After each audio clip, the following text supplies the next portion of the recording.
जय श्री गणेश। जय माता लक्ष्मी। आप सभी भक्तों का स्वागत है इस दिव्य कथा में, जहां शुक्रवार की पवित्र संध्या पर माता लक्ष्मी स्वयं श्री गणेश जी के साथ कृपा दृष्टि करती है और जिस घर में यह कथा सुनी जाती है वहां सुख, समृद्धि और बुद्धि का प्रकाश स्वयं उतर आता है। कथा शुरू करने से पहले एक पवित्र मंत्र का स्मरण करें। एयुम श्रीं ह्रीं क्लीं महालक्ष्म्यै नमः। एयुम गम गणपते नमः कहते हैं कि एक बार वैकुंठ लोक में माता लक्ष्मी ध्यानमग्न थीं। उनके मन में एक विशेष विचार चल रहा था। पृथ्वी लोक पर लोगों के जीवन में धन तो था, पर शांति नहीं। बुद्धि थी, पर संतोष नहीं।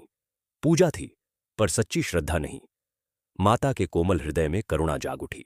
तभी वहां विघ्नहर्ता, बुद्धि के देवता गणेश जी प्रकट हुए। उनकी आंखों में गंभीरता थी और मुस्कान में रहस्य। गणेश जी ने माता से कहा, माते, धन और बुद्धि जब अलग अलग चलते हैं तब संसार में असंतुलन होता है। यदि आप चाहें तो हम दोनों मिलकर पृथ्वी पर एक अद्भुत लीला करें, जिससे लोगों को समझ आए कि सच्ची समृद्धि क्या होती है। माता लक्ष्मी ने सहमति में सिर हिलाया।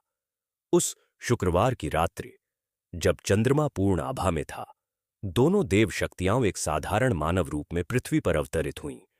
उन्होंने एक छोटे से गांव को चुना, जिसका नाम था आनंदपुर। नाम तो आनंदपुर था, पर वहां के लोग अंदर से अशांत थे। गांव में एक व्यक्ति रहता था, धनेश। वह अत्यंत धनवान था। उसके पास सोना, चांदी, अनाज के भंडार थे, पर उसका मन हमेशा भय से भरा रहता था कि कहीं धन कम न हो जाए।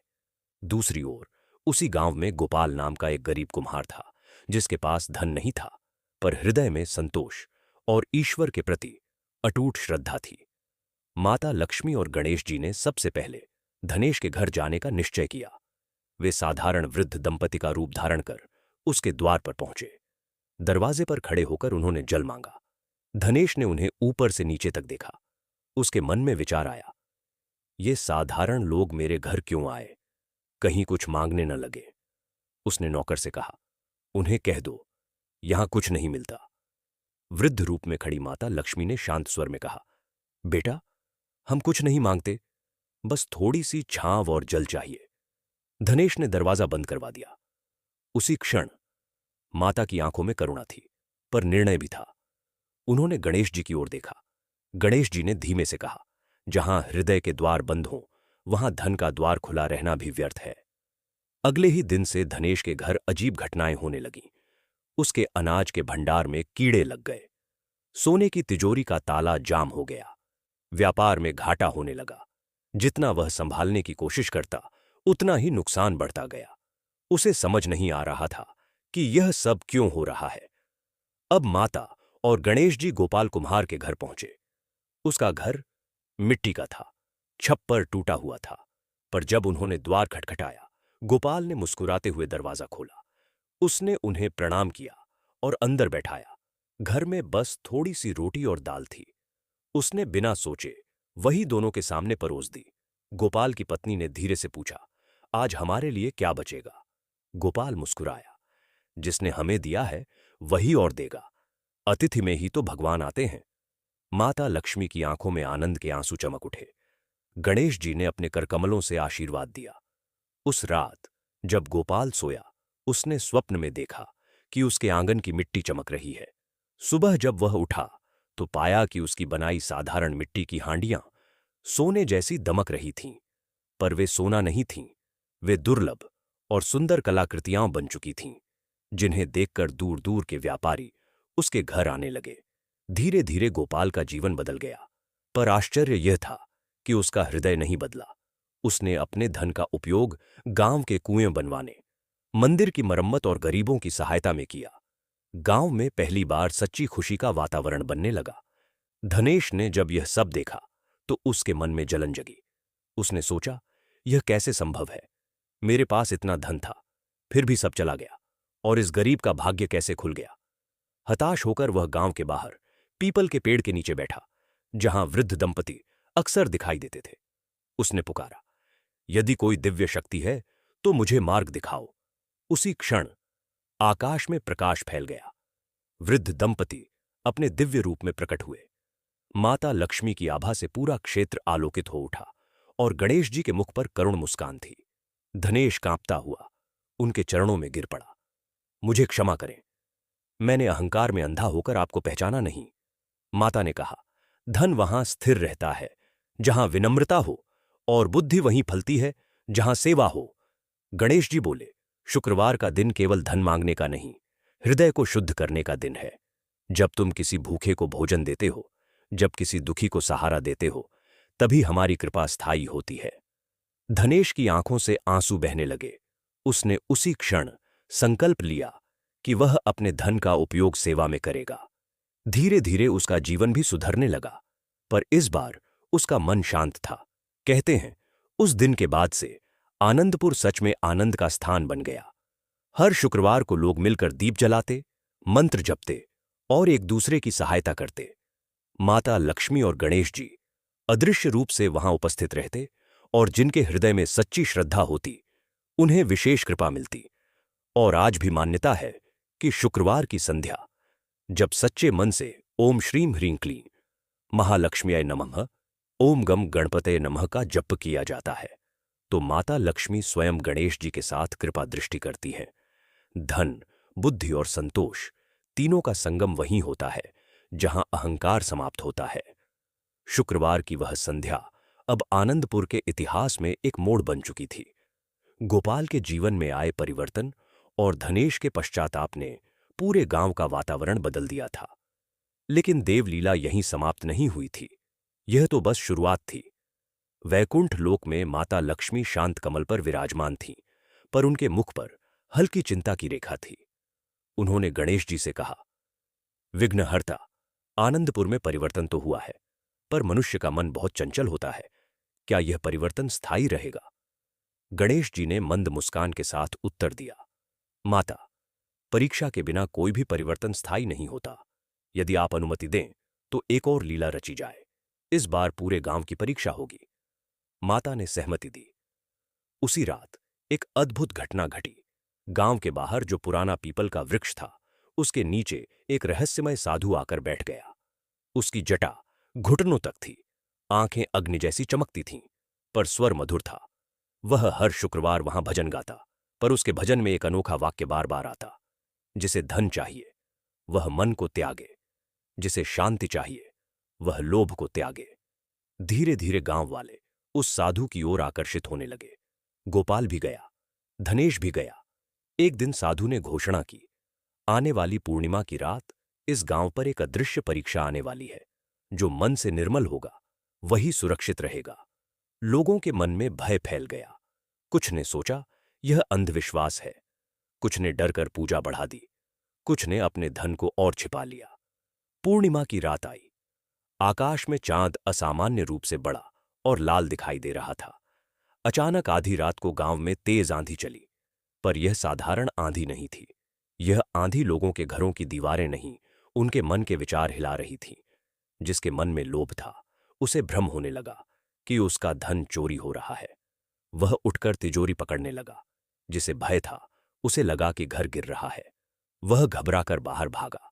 जिसे अहंकार था, उसे लगा कि सब उसे छोड़कर जा रहे हैं। गोपाल के घर में भी हवा तेज चली। उसकी पत्नी डर गई। उसने कहा, लगता है कोई विपत्ति आ रही है। गोपाल शांत बैठा मंत्र जप रहा था। एयूएम गम गणपतये नमः, एयूएम श्रीं ह्रीं क्लीं महालक्ष्म्याय नमः। अचानक घर के अंदर दिव्य प्रकाश फैल गया। हवा बाहर रुक गई, जैसे उस घर के चारों ओर कोई अदृश्य कवच बन गया हो। उसी समय धनेश के घर में अफरा तफरी थी।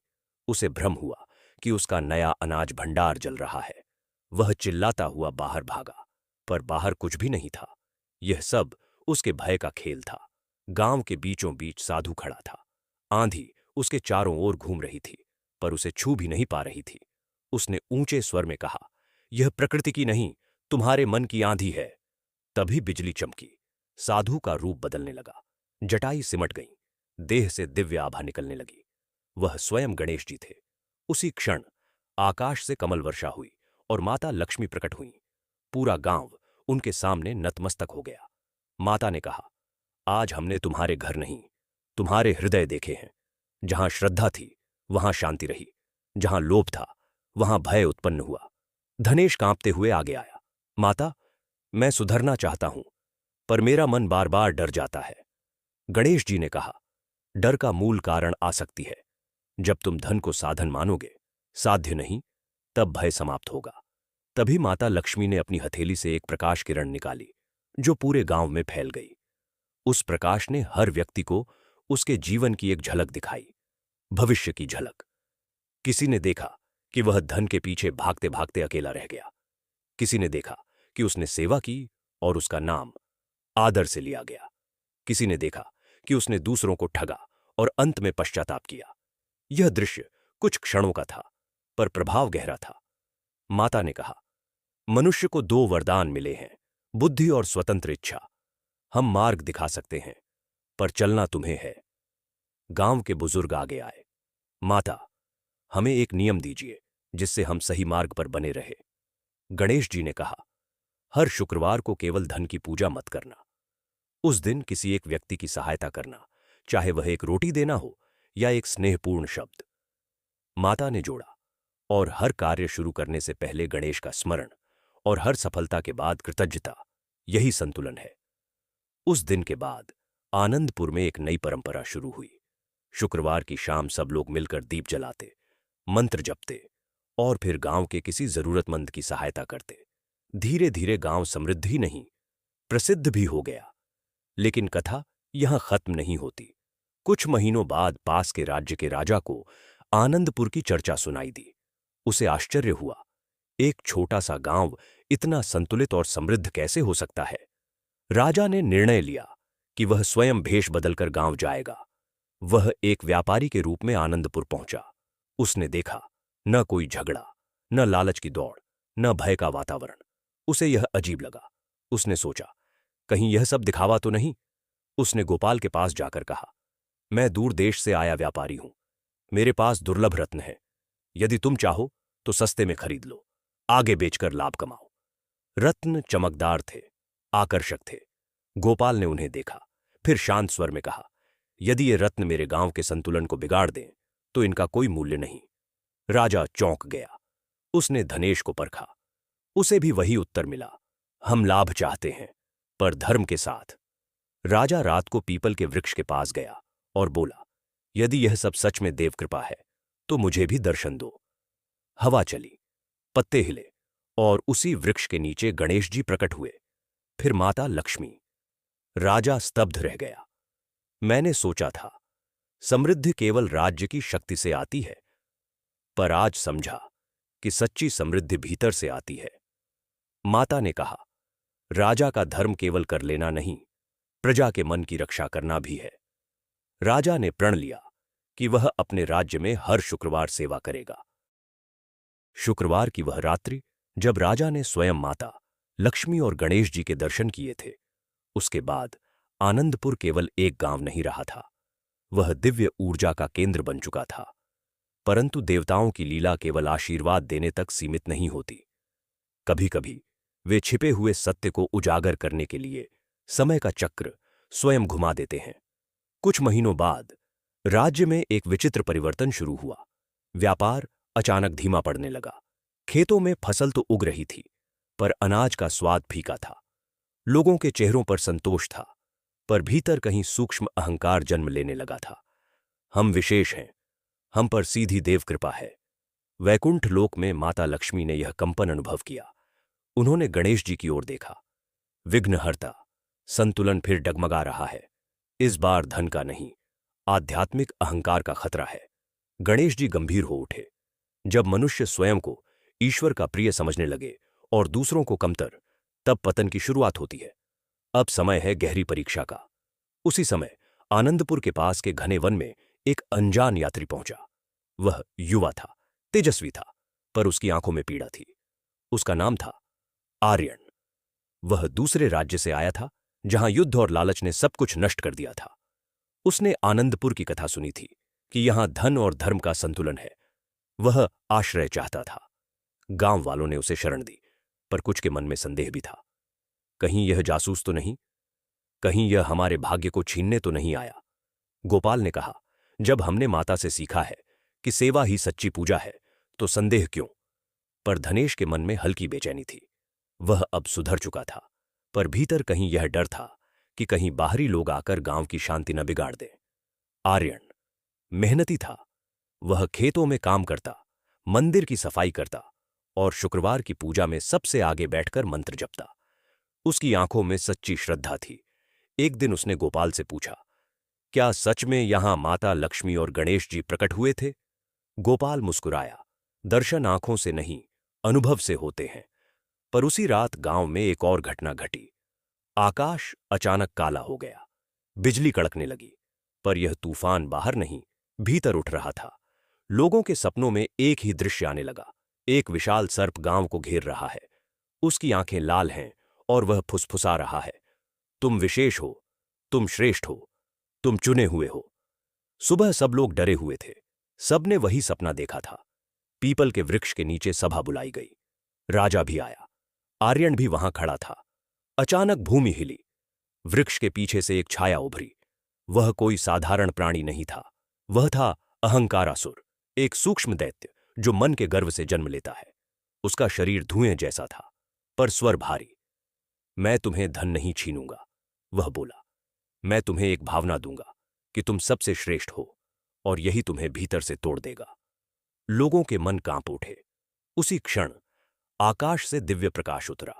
गणेश जी प्रकट हुए। उनका विशाल स्वरूप आकाश को छू रहा था। माता लक्ष्मी कमल पर विराजमान थीं, पर इस बार उनके मुख पर करुणा के साथ कठोरता भी थी। गणेश जी ने कहा, अहंकारासुर को कोई शस्त्र नहीं मार सकता, इसे केवल विनम्रता ही मिटा सकती है। अहंकारासुर हंसा। विनम्रता?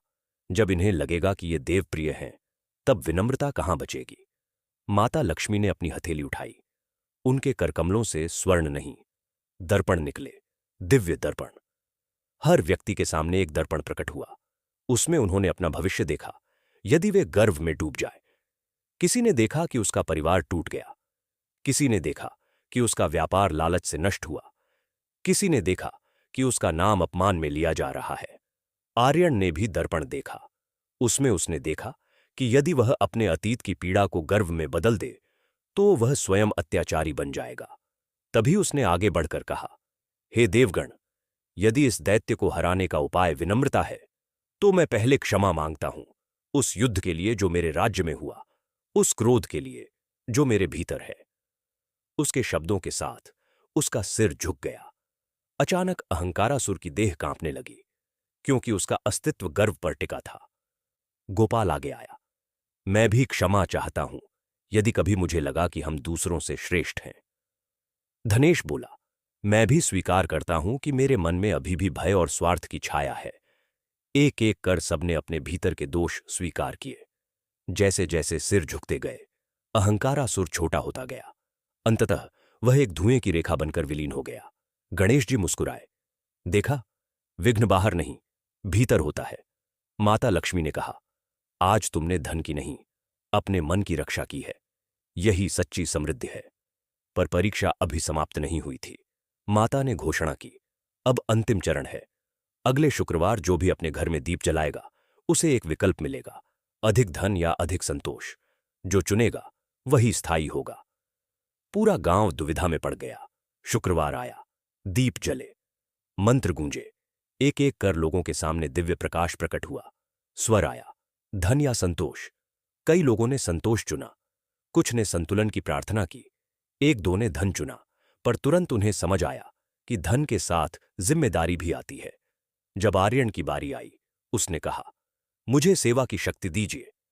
माता प्रसन्न हुई। गणेश जी ने उसके मस्तक को स्पर्श किया। अगली सुबह आनंदपुर में एक नया आरंभ हुआ। अब वहां गर्व नहीं, कृतज्ञता थी।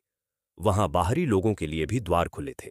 राज्य में यह संदेश फैल गया कि सच्ची कृपा वहां मिलती है जहां हृदय नम्र हो। राजा ने घोषणा की कि हर वर्ष एक उत्सव होगा, विनय महोत्सव, जिसमें लोग अपने दोष स्वीकार करेंगे और नए संकल्प लेंगे। वैकुंठ में लौटते समय माता लक्ष्मी ने कहा, अब संतुलन स्थिर है। गणेश जी बोले, जब तक मनुष्य स्मरण रखेगा कि धन साधन है और बुद्धि मार्गदर्शक, तब तक कृपा बनी रहेगी। अहंकारासुर के विलीन होने के बाद आनंदपुर में शांति तो थी, पर अब एक नई ऊर्जा जन्म ले चुकी थी। लोग पहले से अधिक सजग थे। हर शुक्रवार दीप जलता, मंत्र गूंजते और सेवा का संकल्प लिया जाता। लेकिन इस बार जो होने वाला था वह केवल गांव तक सीमित नहीं रहने वाला था। यह संपूर्ण राज्य और समय के प्रवाह को छूने वाला था। एक रात गोपाल को एक अद्भुत स्वप्न आया। उसने देखा कि आनंदपुर के नीचे धरती की गहराइयों में एक विशाल कमल छिपा हुआ है। स्वर्ण नहीं, बल्कि प्रकाश से बना हुआ कमल। उस कमल के केंद्र में एक दिव्य बीज चमक रहा है और उस बीज के ऊपर माता लक्ष्मी और गणेश जी का सूक्ष्म प्रतीक अंकित है।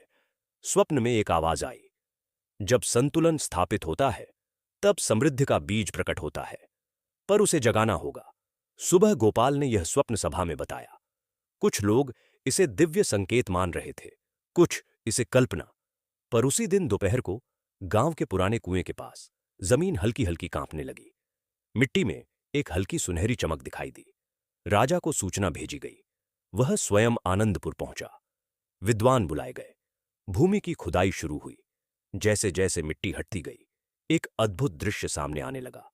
पत्थर नहीं, बल्कि कमल की पंखुड़ियों जैसी संरचना थी जो प्रकाश उत्सर्जित कर रही थी। पूरा गांव विस्मय में था। अचानक आकाश से शंखनाद हुआ, बादल हटे, दिव्य प्रकाश उतरा। माता लक्ष्मी कमल पर विराजमान थीं और गणेश जी उनके साथ। उनका स्वर गंभीर था। यह समृद्धि का बीज है, माता बोली।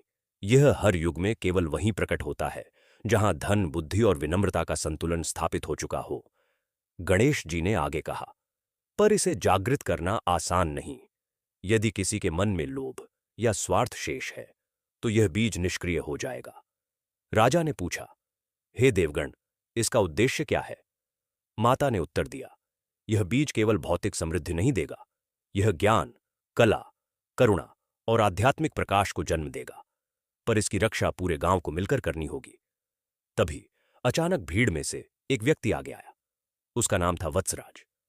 वह बाहर से आया व्यापारी था जो कुछ महीनों से गांव में रह रहा था। उसने कहा, यदि यह बीज इतना शक्तिशाली है तो इसे राज्य की राजधानी ले चले, वहां इसकी सुरक्षा अधिक होगी। उसकी बात में तर्क था। कुछ लोग सहमत हुए, कुछ ने विरोध किया। गणेश जी ने मुस्कुराते हुए कहा, यही अगली परीक्षा है, समृद्धि को केंद्रीकृत करना या साझा करना। माता लक्ष्मी ने कहा, यदि यह बीज केवल एक स्थान के लाभ के लिए उपयोग होगा तो इसकी शक्ति क्षीण हो जाएगी। सभा में मतभेद बढ़ने लगे। आनंदपुर, जो अब तक एकजुट था, पहली बार विभाजित दिखने लगा। उसी रात वत्सराज गुप्त रूप से कुछ लोगों के साथ उस स्थल पर पहुंचा। उसके मन में विचार था, यदि मैं यह बीज अपने अधिकार में ले लूं तो मैं पूरे राज्य का सबसे शक्तिशाली व्यक्ति बन जाऊंगा। जैसे ही उसने उस प्रकाश कमल को छूने की कोशिश की, धरती हिल गई। आकाश काला हो गया। एक गर्जना हुई। कमल की पंखुड़ियां बंद होने लगीं। तभी अचानक गणेश जी का स्वर गूंजा, जहां स्वार्थ प्रवेश करता है वहां कृपा पीछे हट जाती है। वत्सराज भय से कांप गया। प्रकाश से एक अग्नि रेखा निकली और उसे पीछे धकेल दिया। वह गिर पड़ा। पूरा गांव दौड़कर वहां पहुंचा। माता लक्ष्मी प्रकट हुईं, पर इस बार उनका स्वर कठोर था। समृद्धि का बीज अधिकार से नहीं, विश्वास से जीवित रहता है। वत्सराज रो पड़ा, मुझे क्षमा करें, मैं लालच में अंधा हो गया था।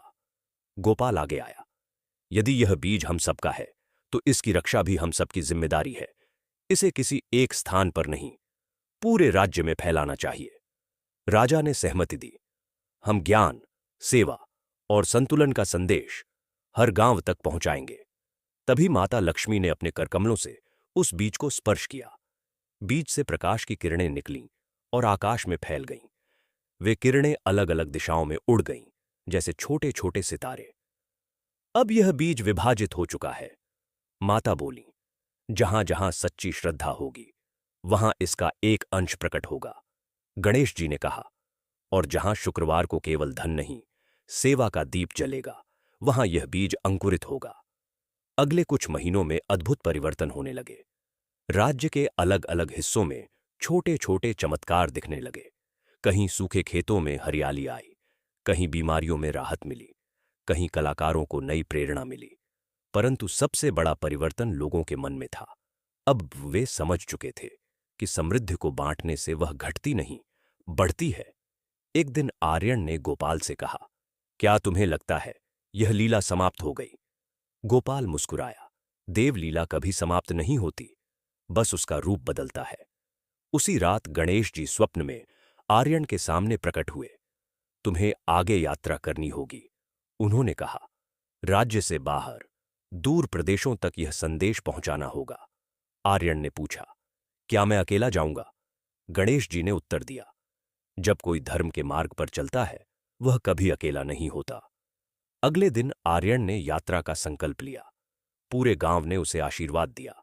माता लक्ष्मी की मूर्ति के सामने दीप जलाकर उसने प्रण लिया, जहां जहां जाऊंगा वहां संतुलन का संदेश दूंगा।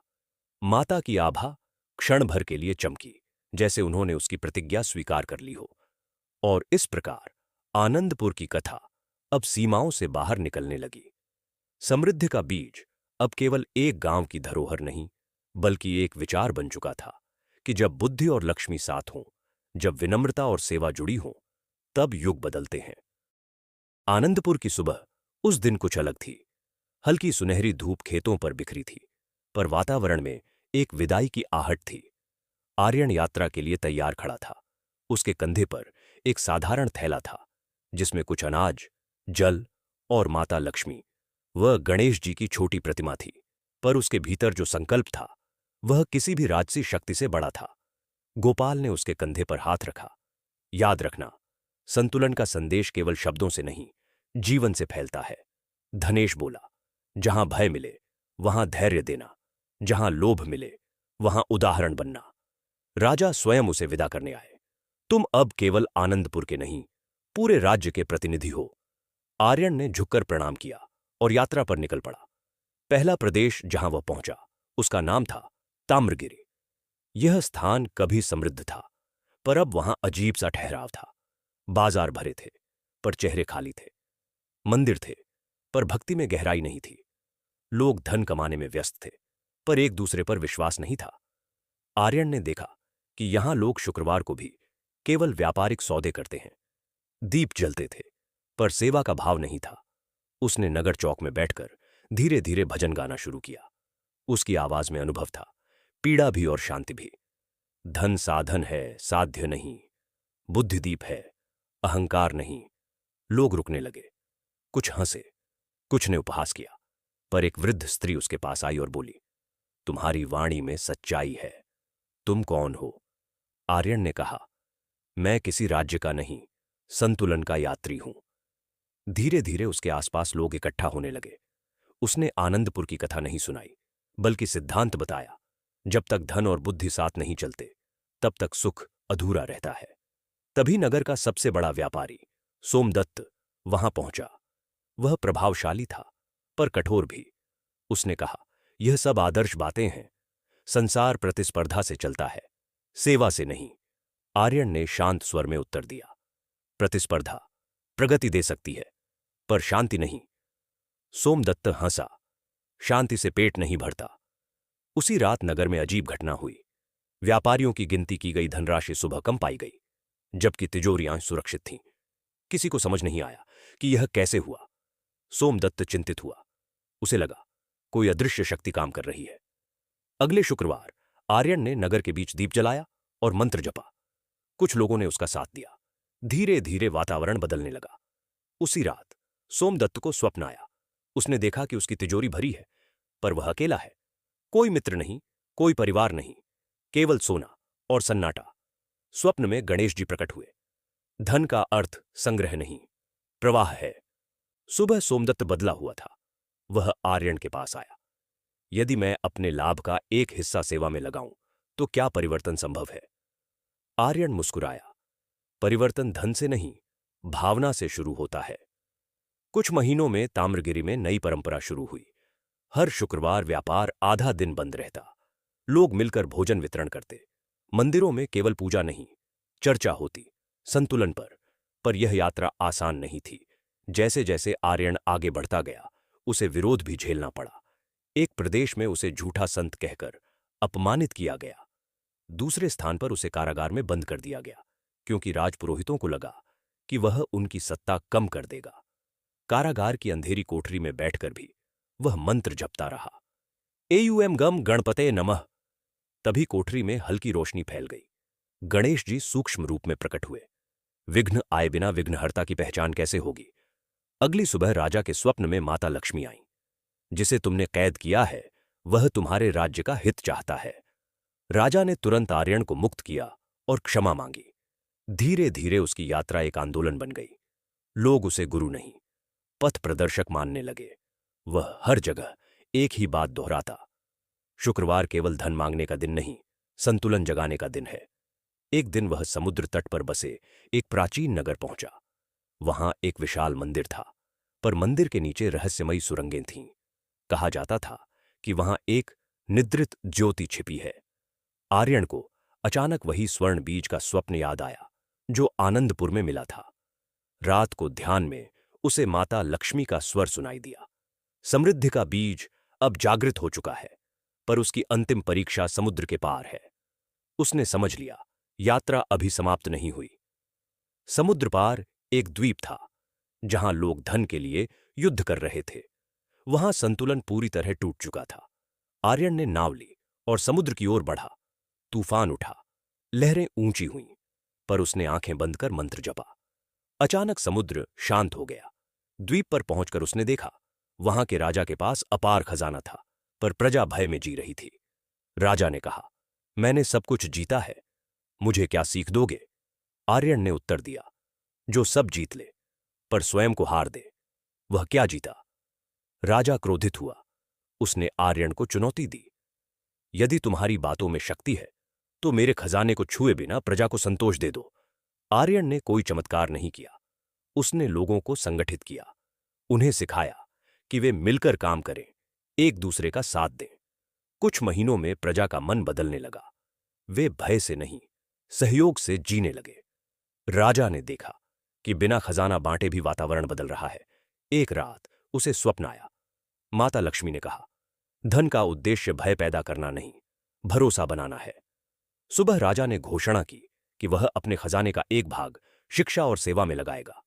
द्वीप बदलने लगा। अब आर्यन समझ चुका था, समृद्धि का बीज केवल भूमि में नहीं, मन में अंकुरित होता है। वह समुद्र किनारे बैठा था जब आकाश से प्रकाश उतरा। माता लक्ष्मी और गणेश जी प्रकट हुए। तुमने संदेश फैला दिया, माता बोली। गणेश जी ने कहा, अब समय है लौटने का, क्योंकि हर यात्री को अंततः अपने मूल स्थान पर लौटना होता है। आर्यन ने पूछा, क्या मेरी भूमिका समाप्त हो गई? माता मुस्कुराईं, भूमिका बदलती है, समाप्त नहीं होती। समुद्र पार के द्वीप से लौटते समय आर्यन के मन में शांति थी, पर भीतर एक हल्की चिंता भी थी। उसे माता लक्ष्मी के अंतिम शब्द याद थे, भूमिका बदलती है, समाप्त नहीं होती। इसका अर्थ क्या था? क्या आनंदपुर में कुछ बदलने वाला था? जब वह कई महीनों बाद आनंदपुर की सीमा पर पहुंचा तो उसे गांव पहले जैसा नहीं लगा। खेत हरे थे, मंदिर सुसज्जित था, लोग व्यस्त थे, पर वातावरण में वह सहज प्रकाश नहीं था जो पहले था। गोपाल अब वृद्ध हो चुका था, उसके बाल पूरी तरह सफेद हो गए थे। उसने आर्यन को देखकर आंसू भर लिए। तुम आ गए, हमें तुम्हारी आवश्यकता है। आर्यन चौंका, क्या हुआ? धनेश ने धीमे स्वर में कहा, समृद्धि बढ़ी, पर संतुलन डगमगाने लगा है। दरअसल राज्य में आनंदपुर की ख्याति इतनी फैल चुकी थी कि दूर दूर से लोग यहां बसने आने लगे। व्यापार बढ़ा, शिक्षा बढ़ी, कला फली फूली, पर धीरे धीरे प्रतियोगिता भी बढ़ने लगी। नए लोग पुरानी परंपराओं को नहीं जानते थे, कुछ लोग केवल लाभ के लिए आए थे। शुक्रवार को दीप तो जलते थे, पर अब उनमें भीड़ थी, श्रद्धा कम, प्रदर्शन अधिक। आर्यन ने मंदिर में जाकर ध्यान लगाया। भीतर उसे भारीपन महसूस हुआ, मानो वह समृद्धि का बीज जो कभी प्रकाश फैलाता था अब धुंधला पड़ रहा हो। रात को उसे स्वप्न आया, वह वही स्वर्ण कमल था, पर उसकी कुछ पंखुड़ियां मुरझाई हुई थीं। उसके केंद्र में बीज अब मंद प्रकाश दे रहा था। अचानक अंधकार से एक नई छाया उभरी। यह अहंकारासुर नहीं था, यह था लोभ विकराल, वह दैत्य जो समृद्धि के अति विस्तार से जन्म लेता है। उसका स्वर धीमा था, पर प्रभाव गहरा। मैं भय नहीं देता, मैं इच्छा बढ़ाता हूं, और जब इच्छा बढ़ती है संतुलन टूटता है। सुबह आर्यन ने सभा बुलाई। हमें फिर से मूल पर लौटना होगा, उसने कहा। समृद्धि साधन है, लक्ष्य नहीं। पर इस बार विरोध खुला था। एक युवा व्यापारी बोला, हमने मेहनत से कमाया है, यदि धन बढ़ रहा है तो इसमें दोष क्या? दूसरे ने कहा, अब आनंदपुर केवल गांव नहीं, नगर बन चुका है, पुराने नियम यहां लागू नहीं होंगे। राजा भी चिंतित था। राज्य की आय बढ़ रही थी, पर क्या वह संतुलन खो रहा था? उसी रात शुक्रवार था। दीप जले, पर अचानक तेज हवा चली। कई दीप बुझ गए। लोग घबरा गए। मंदिर के गर्भगृह से मंद प्रकाश निकला। माता लक्ष्मी और गणेश जी प्रकट हुए, पर इस बार उनका स्वर गंभीर था। माता ने कहा, समृद्धि तब तक स्थिर है जब तक उसका केंद्र करुणा है। यदि केंद्र बदल जाए तो शक्ति घटने लगती है। गणेश जी ने जोड़ा, विघ्न बाहर से नहीं, भीतर की इच्छा से जन्म लेता है। लोभ विकराल सूक्ष्म रूप में सबके मन में प्रवेश कर चुका था। कोई अधिक भूमि चाहता था, कोई अधिक यश, कोई अधिक प्रभाव। आर्यन ने कहा, हमें सामूहिक संकल्प लेना होगा, एक दिन का नहीं, एक युग का। गोपाल आगे आया, मैं अब वृद्ध हूं, पर मैंने उस दिन को देखा है जब हम मिट्टी के घर में भी संतुष्ट थे। हमें वही भावना वापस लानी होगी। तभी एक बालक आगे आया। उसका नाम था नीरव। वह नई पीढ़ी का प्रतीक था। उसने कहा, हम बच्चों को सिखाइए कि धन का अर्थ केवल वस्तु नहीं, मूल्य भी है। माता लक्ष्मी मुस्कुराईं, यही समाधान है। यदि अगली पीढ़ी संतुलन सीखेगी तो बीज फिर जागेगा। राजा ने घोषणा की, हर शुक्रवार अब केवल सेवा का दिन नहीं, शिक्षण का दिन भी होगा। बच्चों को संतुलन, विनम्रता और कृतज्ञता सिखाई जाएगी। धीरे धीरे परिवर्तन शुरू हुआ। व्यापारियों ने निर्णय लिया कि वे अपने लाभ का एक भाग सामूहिक कोष में देंगे, जिससे शिक्षा और चिकित्सा होगी। कलाकारों ने निश्चय किया कि वे अपनी कला को केवल प्रदर्शन नहीं, प्रेरणा का माध्यम बनाएंगे। पर लोभ विकराल इतनी जल्दी हारने वाला नहीं था। एक रात उसने एक बड़े व्यापारी को स्वप्न में कहा, यदि तुम सबको पीछे छोड़ दो तो तुम सबसे शक्तिशाली बनोगे। वह व्यापारी डगमगाया। उसने गुप्त रूप से कुछ सौदे किए, जिससे उसे अत्यधिक लाभ हुआ, पर गांव को हानि पहुंची। जब यह बात सामने आई तो वो विवाद बढ़ा। आर्यन ने उसे दंडित करने की जगह सभा में खड़ा किया और कहा, तुम्हें क्या चाहिए? व्यापारी रो पड़ा, मुझे भय है कि मैं पीछे न रह जाऊं। गणेश जी का स्वर गूंजा, भय और लोभ जुड़वां हैं, इन्हें केवल विश्वास से अलग किया जा सकता है। माता ने अपना करकमल उठाया। कमल बीज से प्रकाश की किरण निकली और व्यापारी के हृदय को छू गई। उसके भीतर का भय शांत हो गया। धीरे धीरे लोभ विकराल का प्रभाव कम होने लगा। पर इस बार एक बड़ा निर्णय शेष था। आर्यन ने कहा, अब मुझे यहां स्थायी रूप से नहीं रहना चाहिए। यदि यह स्थान केवल एक व्यक्ति पर निर्भर रहेगा तो संतुलन फिर डगमगाएगा। सब स्तब्ध रह गए। गोपाल ने कहा, तो फिर? आर्यन ने नीरव की ओर देखा। अब नई पीढ़ी को नेतृत्व देना होगा। नीरव अभी किशोर था, पर उसकी आंखों में स्पष्टता थी। माता लक्ष्मी ने आशीर्वाद दिया, युग परिवर्तन का समय आ गया है। गणेश जी ने कहा, सच्चा मार्गदर्शक वही है जो स्वयं को केंद्र से हटा सके। अगले शुक्रवार एक विशेष अनुष्ठान हुआ। कमल बीज से प्रकाश निकला और अनेक छोटी किरणों में विभाजित होकर बच्चों के हृदय में समा गया। अब संतुलन किसी एक स्थान या व्यक्ति में नहीं, सामूहिक चेतना में था। आर्यन ने यात्रा पर जाने का नहीं, मौन साधना का निर्णय लिया। वह गांव के बाहर पीपल वृक्ष के पास रहने लगा, वही स्थान जहां पहली लीला आरंभ हुई थी। लोग अब समझ चुके थे, समृद्धि का अर्थ केवल वृद्धि नहीं, परिपक्वता भी है। आनंदपुर अब एक नगर बन चुका था। नई पीढ़ी आगे आ रही थी। नीरव और उसके साथियों ने संतुलन, सेवा और विनम्रता की शिक्षा को जीवन का आधार बना लिया था। आर्यन पीपल वृक्ष के नीचे मौन साधना में था और गोपाल अपने अंतिम दिनों में संतोष की मुस्कान के साथ सब कुछ देख रहा था। परंतु प्रकृति का चक्र अब एक नई परीक्षा लेकर आने वाला था। एक सुबह आकाश असामान्य रूप से धूसर था। हवा भारी थी। पक्षी असामान्य रूप से शांत थे। खेतों की मिट्टी में दरारें दिखने लगीं। पहले तो लोगों ने इसे सामान्य परिवर्तन समझा, पर कुछ ही दिनों में स्पष्ट हो गया, राज्य में भयंकर सूखा आने वाला है। नदियां सिकुड़ने लगीं, कुएं का जल घटने लगा। बादल आते पर बरसते नहीं। सभा बुलाई गई। राजा चिंतित था। हमारे पास अनाज का भंडार है, पर यदि वर्षा न हुई तो क्या होगा? व्यापारियों ने कहा, हम बाहर से अनाज मंगवा सकते हैं। किसानों ने कहा, भूमि प्यास से तड़प रही है। नीरव आगे आया, क्या यह केवल प्राकृतिक संकट है या कोई और संकेत? उसी रात आर्यन को ध्यान में एक दृश्य दिखा। उसने देखा कि धरती मां सूखी नहीं बल्कि थकी हुई है। वर्षों की वृद्धि निर्माण विस्तार ने भूमि से अधिक लिया है, दिया कम है। स्वप्न में माता लक्ष्मी का स्वर आया, समृद्धि का संतुलन केवल मनुष्यों के बीच नहीं, प्रकृति के साथ भी होना चाहिए। गणेश जी ने कहा, विघ्न कभी अकेले नहीं आते, वे हमें भूल की याद दिलाने आते हैं। सुबह आर्यन ने सभा में कहा, हमने सेवा की, पर शायद हमने भूमि को उतना नहीं लौटाया जितना लिया। कुछ लोग असहमत थे। हमने तो कुएं खुदवाए, मंदिर बनाए। आर्यन ने शांत स्वर में कहा, पर क्या हमने वृक्ष उतने लगाए जितने कांटे? क्या हमने जल को उतना बचाया जितना उपयोग किया? नीरव ने प्रस्ताव रखा, हम पूरे राज्य में वृक्षारोपण और जल संरक्षण का अभियान शुरू करेंगे। हर घर एक नया वृक्ष लगाएगा। सूखा बढ़ता जा रहा था। लोग भयभीत थे। लोभ विकराल की छाया फिर हल्की हल्की दिखने लगी, इस बार भय के रूप में।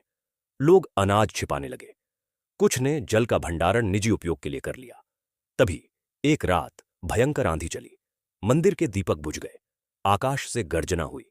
पीपल वृक्ष के नीचे तेज प्रकाश उतरा। माता लक्ष्मी और गणेश जी प्रकट हुए। माता का स्वर इस बार अत्यंत गंभीर था। यदि समृद्धि केवल मानव के लिए है और प्रकृति उपेक्षित है तो संतुलन टूट जाएगा। गणेश जी ने भूमि पर हाथ रखा। सूखी मिट्टी से धूल उड़ी। धरती भी जीवित है, उसके साथ न्याय करो। नीरव ने झुककर कहा, हमें मार्ग दिखाइए। माता ने कहा, अगले 21 शुक्रवार केवल सेवा नहीं, प्रकृति की पूजा करो। जल को व्यर्थ मत बहाओ, वृक्षों को देवता मानो, तब वर्षा आएगी। पूरा राज्य जुट गया। बच्चों से लेकर वृद्ध तक सबने श्रमदान शुरू किया। सूखी नदियों की सफाई हुई। पुराने तालाबों को गहरा किया गया। हर शुक्रवार मंत्र जप के बाद सामूहिक वृक्षारोपण होने लगा। पर सूखा अभी भी था। लोगों की आस्था डगमगाने लगी। इतना करने के बाद भी वर्षा क्यों नहीं? आर्यन ने कहा, आस्था का अर्थ परिणाम की प्रतीक्षा नहीं, प्रयास की निरंतरता है। 21वां शुक्रवार आया। पूरा राज्य मंदिर के सामने एकत्र हुआ। दीप जले, मंत्र गूंजे।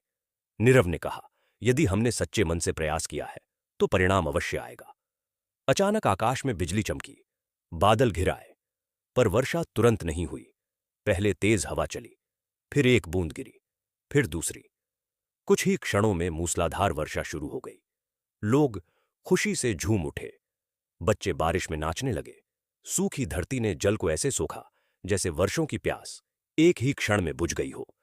माता लक्ष्मी का स्वर वर्षा की ध्वनि में गूंजा। जब समृद्धि और प्रकृति का संतुलन स्थापित होता है तब कृपा स्वतः बरसती है। गणेश जी बोले, विघ्न का अर्थ अंत नहीं, सुधार का अवसर है। सूखे के बाद भूमि और अधिक उपजाऊ हो गई। वृक्ष तेजी से बढ़े। नदियां फिर बहने लगीं। पर इस संकट ने एक और सत्य उजागर किया कि आनंदपुर और राज्य अब केवल धन के कारण नहीं, संतुलन के कारण जीवित थे। गोपाल ने अंतिम बार सभा में कहा, मैंने उस समय को देखा जब हमारे पास कुछ नहीं था। फिर वह समय आया जब हमारे पास बहुत था। अब मैं वह समय देख रहा हूं जब हमारे पास समझ है। यही सबसे बड़ी समृद्धि है। कुछ दिनों बाद गोपाल ने शांतिपूर्वक देहत्याग दी। पूरे राज्य ने उन्हें श्रद्धांजलि दी। आर्यन ने पीपल वृक्ष के नीचे बैठकर कहा, हर युग में एक गोपाल होता है जो सरलता से सत्य जीता है। नीरव अब पूर्ण नेतृत्व में था। उसने घोषणा की, हम हर वर्ष भूमि संतुलन उत्सव मनाएंगे ताकि हम प्रकृति के साथ अपने वचन को न भूलें। सूखे के संकट के बाद आनंदपुर और पूरा राज्य एक नई चेतना से भर गया था। वृक्ष लहलहा रहे थे, नदियां कलकल बह रही थीं, खेतों में हरियाली थी। पर सबसे बड़ा परिवर्तन लोगों के भीतर था। अब वे जानते थे कि समृद्धि केवल संग्रह नहीं, संतुलन है। नीरव अब युवा हो चुका था। उसकी आंखों में वही चमक थी जो कभी आर्यन की थी। वह बच्चों को केवल पढ़ाई नहीं, जीवन का ज्ञान सिखाता था। हर शुक्रवार को दीप जलते, मंत्र गूंजते और फिर चर्चा होती। आज हमने क्या लिया और क्या लौटाया? आर्यन अब कम बोलता था। वह पीपल वृक्ष के नीचे ध्यान में अधिक समय बिताता। लोग कहते थे कि उसकी उपस्थिति ही शांति देती है, लेकिन समय का चक्र स्थिर नहीं रहता। एक रात आकाश में एक अनोखी आभा दिखाई दी। यह बादल नहीं थे, न बिजली। यह एक घूमती हुई प्रकाश रेखा थी जो पूरे राज्य के ऊपर मंडरा रही थी। लोग भयभीत हो गए। नीरव ने आर्यन से पूछा, क्या यह कोई नया संकट है? आर्यन ने आंखें बंद कर ध्यान किया। उसके भीतर एक दृश्य उभरा। वह स्वर्ण कमल, जो कभी आनंदपुर की धरती के नीचे प्रकट हुआ था, अब उसका केंद्र चमक रहा था, पर उसके चारों ओर समय का चक्र घूम रहा था। अचानक आकाश से स्वर गूंजा। यह माता लक्ष्मी का था। समृद्धि का बीज अब परिपक्व हो चुका है। अब अंतिम परीक्षा समय की है। गणेश जी का स्वर भी आया। जब युग बदलता है तो मूल्यों की कसौटी होती है। सभा बुलाई गई। राजा वृद्ध हो चुका था। नीरव उसके साथ बैठा। आर्यन पीपल के नीचे मौन था, पर उसकी उपस्थिति सभा में अनुभव हो रही थी। माता लक्ष्मी प्रकट हुईं। उनका स्वर शांत था, पर गंभीर। अब राज्य को एक निर्णय लेना होगा। तुम्हारे पास दो मार्ग हैं। पहला, विस्तार। तुम अपने प्रभाव को दूर दूर तक फैलाओ, नए नगर बसाओ, अधिक व्यापार करो, अधिक संपत्ति अर्जित करो। दूसरा, गहराई। तुम सीमित रहो, पर अपने मूल्यों को और गहरा करो, अपने भीतर की चेतना को और विकसित करो। सभा में सन्नाटा छा गया। कुछ युवा व्यापारी बोले, यदि हम विस्तार नहीं करेंगे तो दूसरे राज्य हमसे आगे निकल जाएंगे। किसानों ने कहा, यदि भूमि से अधिक लिया गया तो फिर संतुलन बिगड़ेगा। नीरव ने कहा, क्या दोनों संभव नहीं? गणेश जी मुस्कुराए, दोनों संभव हैं, पर संतुलन कठिन है। विस्तार में अहंकार छिपा रहता है और गहराई में ठहराव का भय। 3 दिन तक चर्चा चली। लोग दुविधा में थे। उसी दौरान राज्य के बाहर से एक दूत आया। पड़ोसी राज्य में संघर्ष शुरू हो गया था। वहां के राजा ने प्रस्ताव भेजा, हमारे साथ व्यापारिक गठबंधन करो, हम मिलकर समृद्धि बढ़ाएंगे। यह प्रस्ताव आकर्षक था, पर उसके साथ शर्तें थीं, अधिक उत्पादन, अधिक संसाधनों का उपयोग, अधिक कर। नीरव ने कहा, यदि हम इस मार्ग पर गए तो क्या हम अपने संतुलन को बनाए रख पाएंगे? कुछ लोग बोले, यह अवसर है। कुछ ने कहा, यह जाल है। रात को नीरव को स्वप्न आया। उसने देखा कि राज्य बहुत बड़ा हो गया है, पर नदियां सूख गई हैं। लोग व्यस्त हैं, पर चेहरे थके हुए हैं। फिर दृश्य बदला। राज्य छोटा है, पर शांत है। लोग संतुलित हैं, पर प्रभाव सीमित है। सुबह उसने आर्यन से पूछा, क्या करूं? आर्यन ने कहा, उत्तर बाहर नहीं, भीतर है। अपने भय को देखो। क्या तुम्हें पीछे रह जाने का डर है या गलत दिशा में बढ़ने का? नीरव ने गहराई से सोचा। उसे लगा कि विस्तार की इच्छा में कहीं ना कहीं प्रतिस्पर्धा का भाव है। सभा के अंतिम दिन माता लक्ष्मी और गणेश जी फिर प्रकट हुए। नीरव आगे बढ़ा, हम विस्तार करेंगे, पर केवल वहां तक जहां तक संतुलन बना रहे। हम संसाधनों का दोहन नहीं, साझा उपयोग करेंगे। हम पड़ोसी राज्य की सहायता करेंगे, पर अपने मूल्यों के साथ। माता मुस्कुराईं, यह कठिन मार्ग है। गणेश जी बोले, पर यही सच्ची बुद्धि है।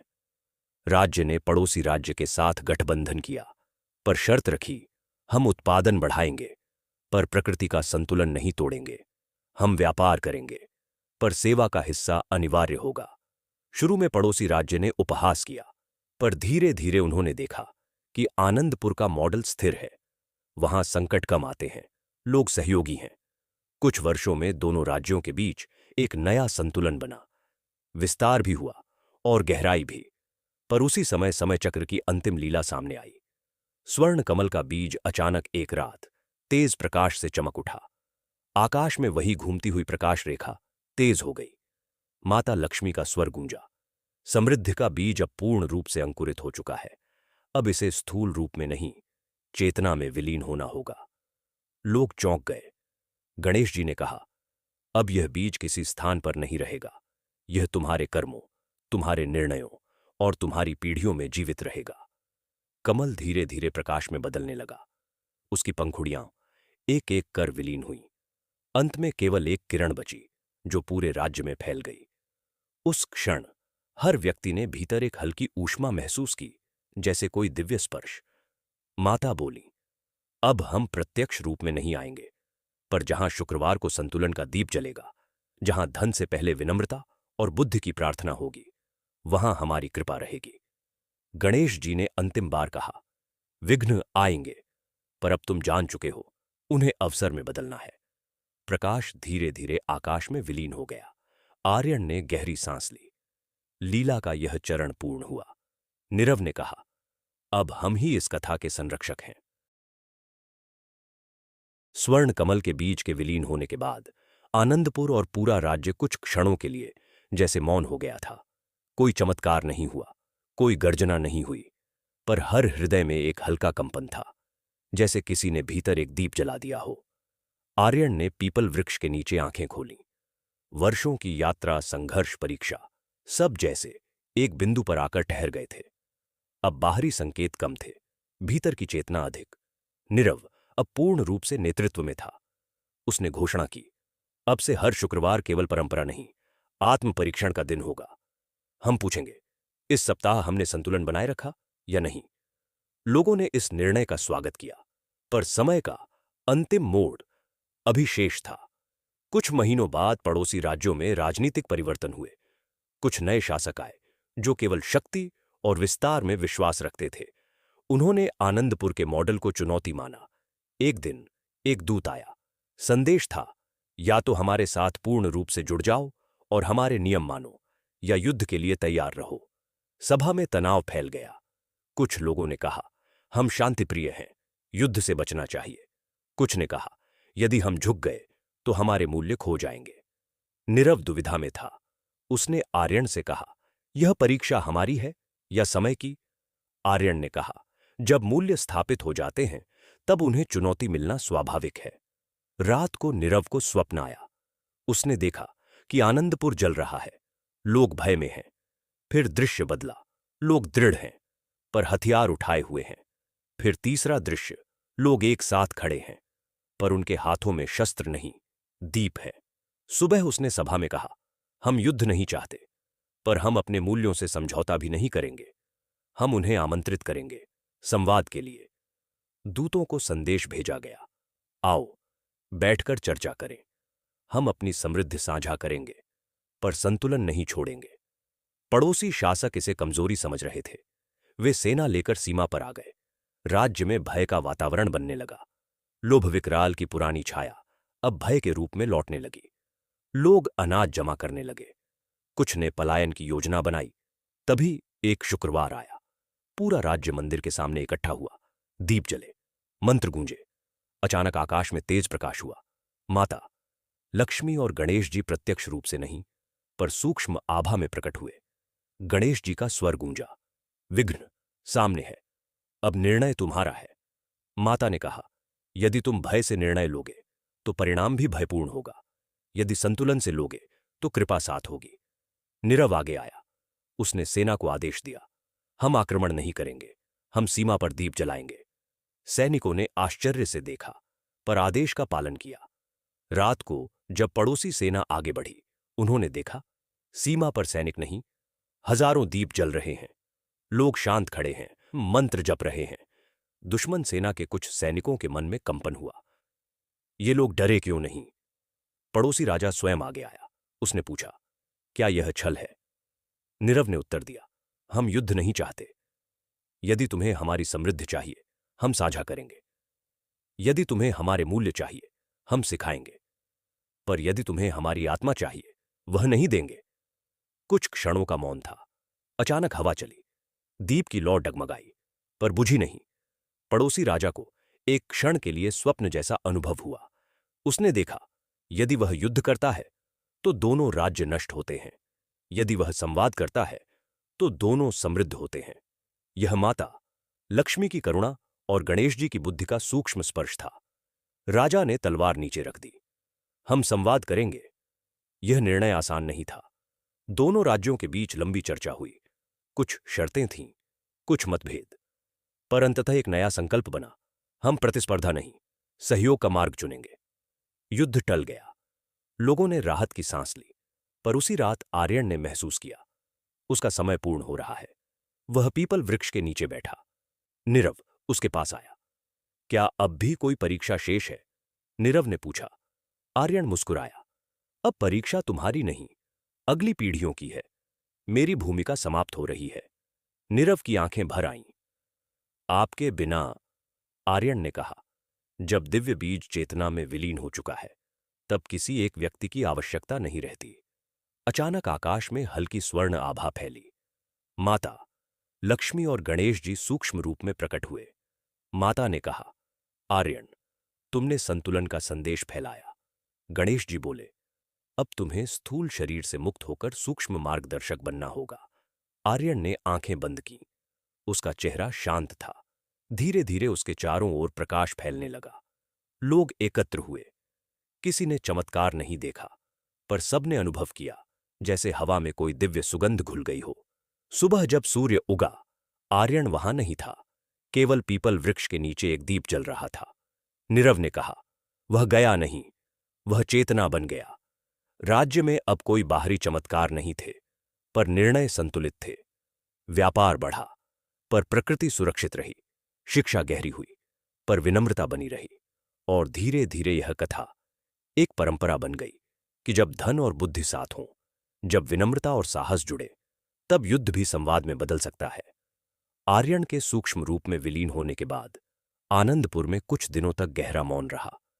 कोई रोया नहीं, कोई विलाप नहीं हुआ, क्योंकि सब जानते थे वह गया नहीं, वह फैल गया है।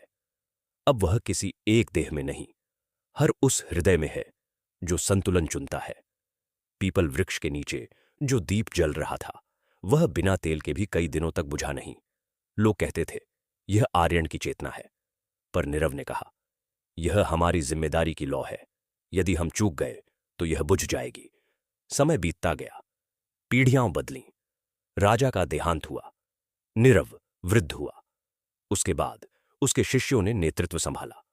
आनंदपुर अब एक आदर्श राज्य के रूप में प्रसिद्ध था। पर सबसे बड़ी बात यह थी कि वह प्रसिद्धि का दंभ नहीं करता था। हर शुक्रवार अब भी दीप जलते थे, पर अब उनमें चमत्कार की अपेक्षा नहीं, कृतज्ञता की भावना होती थी। कई वर्षों बाद एक नया संकट आया। इस बार बाहरी नहीं, आंतरिक भी नहीं, बल्कि अस्तित्व का। नई पीढ़ी तकनीक, नए विचार और नई महत्वाकांक्षाओं के साथ बड़ी हो रही थी। वे प्रश्न पूछते थे, क्या सच में माता लक्ष्मी और गणेश जी प्रकट हुए थे? क्या यह सब प्रतीकात्मक नहीं था? नीरव अब बहुत वृद्ध था। उसने युवाओं को बुलाया। यदि तुम पूछते हो कि क्या देवता सच में आए थे, तो उत्तर है हां, पर उससे भी बड़ा सत्य यह है कि जब भी तुम संतुलन चुनते हो, वही देवता तुम्हारे भीतर सक्रिय होते हैं। एक युवक बोला, तो क्या यह सब हमारी कल्पना थी? नीरव मुस्कुराया। यदि कल्पना इतनी शक्तिशाली है कि वह युद्ध रोक दे, सूखा मिटा दे और लोभ हर ले, तो वह कल्पना नहीं, चेतना है। उसी रात नीरव ने अंतिम ध्यान किया। स्वप्न में माता लक्ष्मी प्रकट हुईं। उनका स्वर कोमल था। अब अंतिम रहस्य प्रकट करने का समय है।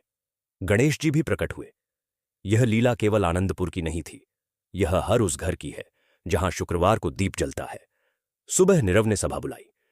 मैं आज अंतिम संदेश दूंगा, उसने कहा। लोग एकत्र हुए, बच्चे, वृद्ध, व्यापारी, किसान, सैनिक। नीरव ने कहा, जब हमने पहली बार समृद्धि का बीज पाया था, हमने सोचा वह एक चमत्कार है, पर वह एक दर्पण था। उसने हमें दिखाया कि समृद्धि भीतर से जन्म लेती है। जब अहंकार आया, हमने विनम्रता सीखी। जब लोभ आया, हमने संतुलन सीखा। जब सूखा आया, हमने प्रकृति का सम्मान सीखा।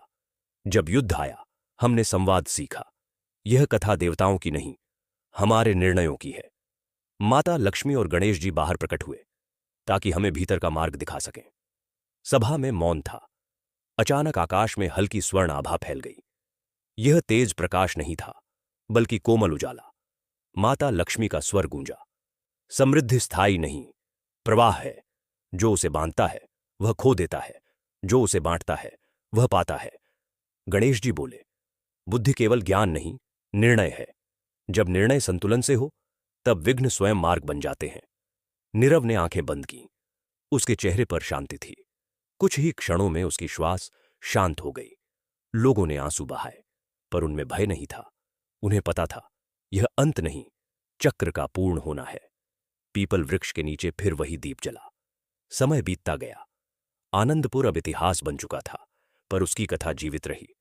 कई सदियों बाद एक साधारण घर में एक बच्चा अपनी दादी से पूछता है, दादी, क्या सच में माता लक्ष्मी और गणेश जी साथ में आते हैं? दादी मुस्कुराती है, दीप जलाती है और कहती है, जब तुम धन मांगने से पहले बुद्धि मांगते हो, जब तुम सफलता से पहले संतुलन मांगते हो, जब तुम अपने लाभ से पहले सेवा सोचते हो, तब वे साथ आते हैं। और यही इस महागाथा का अंतिम रहस्य है। देवता चमत्कार करने नहीं आते, वे चेतना जगाने आते हैं। समृद्धि देने नहीं, संतुलन सिखाने आते हैं। विघ्न हटाने नहीं, हमें उन्हें पार करने योग्य बनाने आते हैं। शुक्रवार केवल एक दिन नहीं, एक स्मरण है कि लक्ष्मी बिना गणेश के अधूरी है और गणेश बिना लक्ष्मी के सीमित।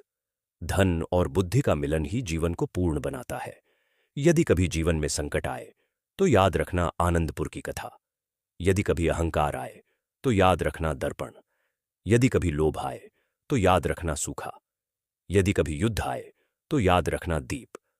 और जब भी दीप जलाओ, यह मंत्र श्रद्धा से कहना, ओम श्रीं ह्रीं क्लीं महालक्ष्म्यै नमः, ओम गम गणपतये नमः।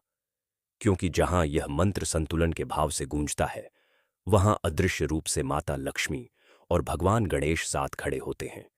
यह कथा यहीं समाप्त नहीं होती, क्योंकि हर घर, हर शुक्रवार, हर निर्णय में यह फिर से जन्म लेती है। अगर इस पूरी महागाथा ने आपके हृदय को छुआ हो, तो इसे अपने जीवन में उतारिए और सनातनी बाबा को सब्सक्राइब करें